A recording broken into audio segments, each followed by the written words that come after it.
So we have John and Erica here, and they are from Massachusetts, and they're helping us with the build. They're both career welders. And you guys are both firefighters? Yeah, Yes. they're both firefighters. Firefighters, EMT, what else? Paramedic and Paramedic? Sponge mechanics. Wow. Sponge mechanics. All in one. Yeah. And that's Monday and Tuesday. We don't know what they do the rest of the week. Hard to say. So they are getting ready to weld this in. So you've been doing so well. It's all you. It is all you. You can choose whichever side is most comfortable to you, and then we'll jump to the other side and we'll come back.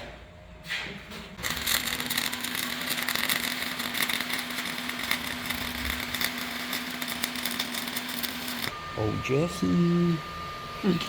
You need to send him some.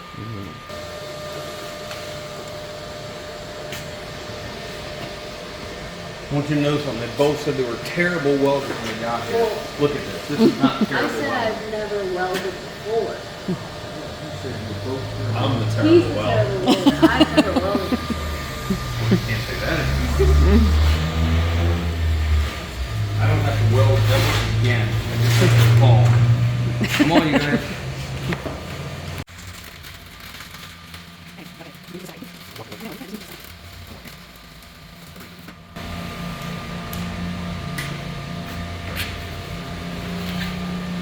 Don't like that.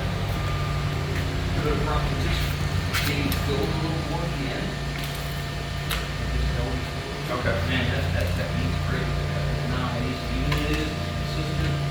That's like that. Yeah. Now go to the one way far back.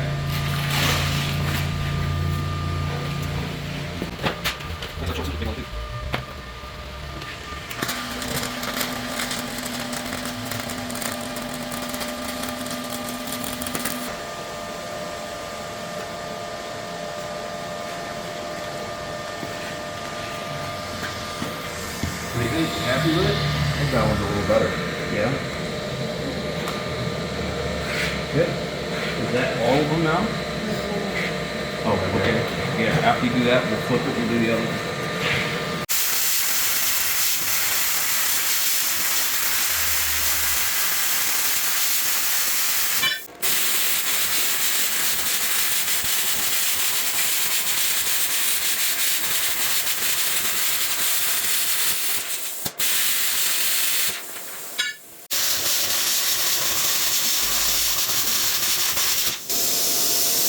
Yep. You there? I think so. You're there. Proof's in the pudding right there.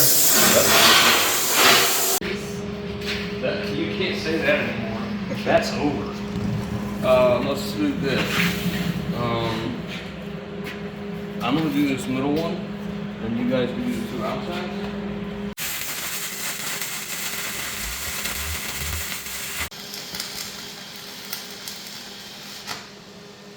Oh yeah, so it's gonna be interesting, right?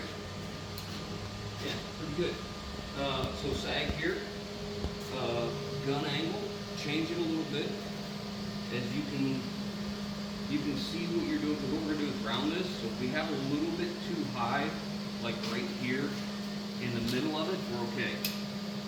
Like this, see how this one is? Mhm. That's what we're shooting for. So maybe manipulate the gun angle a little bit. Go maybe not like this, Okay. maybe a little more like that. Right. See if you get it. And then I was just doing the U thing because this is thinner than this. Yep. More time on here, less on there. Sure.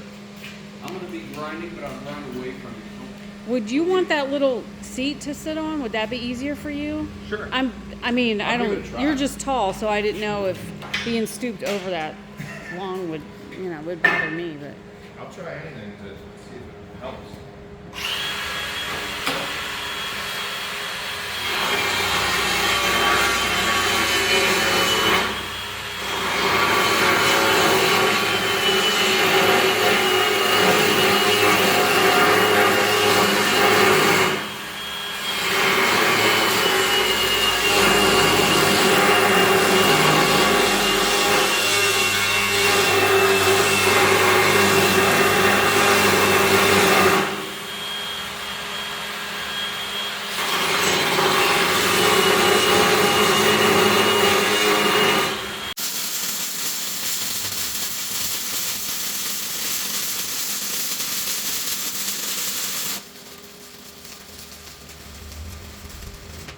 So next step is to weld in this plate. This is what we're using to box the frame. Now I have cut slots right here. Those are where I put those vertical braces. So we're going to weld the plate to the frame here, but also weld the plate to those braces as well. But I want to get this thing up and laid flat before we do it, because I don't want this to, when I go to weld it, I don't want this. I need to get a good straight edge on it, and I need to put some weight on it, because we got a little bit of a bow to it from when we welded it the first time, so we're going to try and limit that. So let's get this thing laid down. So I've got the other side done now, and we are perfectly straight. Those plates we put on the inside really, really helped out a lot, and we're perfectly straight on the top and the bottom. Out here where the plate ends, we still have a real slight, like 1/8 inch curve down. I'm okay with that. It'll work just fine. So I put the sawhorses back here, way in the back and way in the front. I put the gradle on it up in here, because I had a lot of guys saying that, you know, we cut out too much frame, it's not going to be strong enough. And I'm going to tell you, I ran the boom, the gradle out here, and I set it right here, and I can only get this thing to move from front to back about 1/8 of an inch. That ain't so bad. I can live with that. So next thing is we got to get the steer axle back up underneath it, because I have to get it in place and decide if I am using the factory suspension mounts, the leaf spring mounts, or if I'm going to make my own. So here's the problem. These leave about 2 inches of gap in there. 2 inches, I could really get it a little bit lower right there. So I'm thinking about building new ones. I could probably cut these apart, but I think I'd rather just build new ones. It'll work just fine. And then I'll just need shackles on the back. I'll just make that shackle have to, actually that shackle will have to go longer, because what we're gonna do is we're going to come on the side of it. You know, we put the plate in there, so everywhere we mount the suspension, we're going to drill holes and with an annular cutter and put a sleeve in, and then we'll be able to bolt through, and it'll squeeze on the tube and not crush the frame. So on the back, because we're going to lose that mount, we're going to have one tube right here, and that will be for the shackle to come up in, actually probably about this area right here.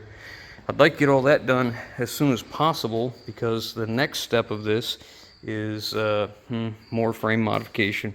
We're not done. We still got some cutting to do. Well, this is what we're after. We're going to cut this at a 45 right here. We're going to cut this at a 45, which I've already done. We're going to get that frame underneath this frame. I know it looks like we're cutting the wrong way, but it'll make sense once we get there.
This front section of frame we just cut off that side, we're going to put on this side like this, and then we're going to weld this back to it.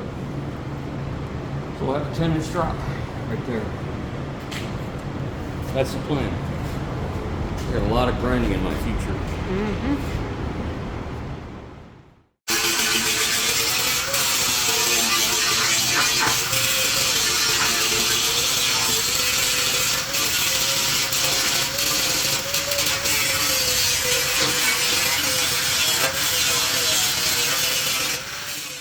Now you can see where we're kind of headed here. We needed to do this drop for a couple reasons. The biggest reason is we're no longer having an engine under the cab. We're going to have it behind the cab. If we kept that frame straight, our engine would be up so high that we would have to, whatever we're going to upfit, we'd have to hold back in this area because the engine would be too high and it would interfere. So by dropping this down, what we've effectively done is drop the engine roughly 10 inches. So instead of it being, from here up about, 24 inches above this frame, now it's only going to be maybe 14, depending on where I set that, and that's going to be very, very helpful. Keep in mind that when it's back behind here, we also have a cooler pack that goes in front of it. So we're going to have a radiator and an air charge cooler and an AC condenser up in front of this as well. So by dropping this down, we've created a great big air dam that can come up here and scoop air up into the cooler pack and keep the engine cool. And then we'll have the transmission down in this area, and when we come back here, we're going to have to cut the frame and come back up, or add to it or whatever, come back up for our air ride suspension. So if I've done my math right and we end up where we want to be, the air ride suspension, the frame needs to be about 38, 39 inches to the top of the frame. And based on this current ride height, if everything works out like I think, my math says I should be about 9 or 10 inches from the bottom of the frame to the ground. Seems like a fair amount of clearance. I'd like to be lower. My only concern is when you have a wheelbase as long as this one's going to be, the closer I get to the ground with my frame, the more likely we can high center on something because the wheels are so far apart. It wouldn't take much to get stuck, and I don't want that. And I don't want the engine oil pan sitting below that frame if I can help it. I'd like to put a skid plate in there, just keep the oil pan just slightly above, have a hole in the skid plate for draining the oil, of course. There's a lot more to go. We got everything I've done now. By cutting this apart, we've removed an enormous amount of strength in this frame. And in the next video, we're gonna pick up here where we start adding the strength back into this area. We'll talk about all the reasons and all the problems that this will create that we have to overcome.